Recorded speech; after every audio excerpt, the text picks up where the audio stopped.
Word কর্তৃক আয়োজিত আজকের এই ইফতার মাহফিলে আমাদের সম্মানিত সভাপতি বা বিশেষ অতিথি আমাদের উপজেলা নেতৃবৃন্দ আছেন, নাসিরউদ্দিন পাটোয়ারি ভাই, ফেয়ার আহমেদ ভাই এবং আমাদের জলিল ভাই, বাবু ভাই এবং আমাদের ইউনিয়নের নেতৃবৃন্দ অনেকে আছেন। ইতিমধ্যে আমাদের বাবু ভাই সবার নাম বলে গেছেন, তো আসলে নাম বলতে গেলে অনেক সময় লাগবে।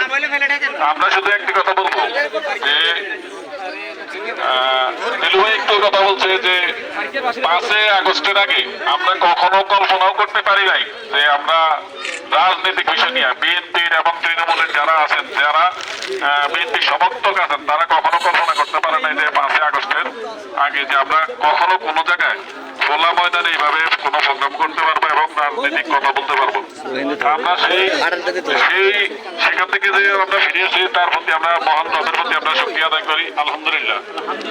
আমরা শুধু একটা কথা বলবো যে লায়র মোহাম্মদ হারুনুর রশিদ সাহেবের জন্য আপনারা দোয়া করবেন, আমরা যেন সবাই কাঁধে কাঁধ মিলিয়ে একত্রিতভাবে চলতে পারি এবং আমাদের এই ফরিদগঞ্জে কেউ কোনোভাবে যেন কোনো রকম হানাহানি কাটাকাটি সৃষ্টিতে না পড়ি, জড়িয়ে পড়ি। আমাদের নেতা একটা কথা বলছেন যে আমরা সবসময় যে আমরা বিরোধী দল হিসেবে থাকবো।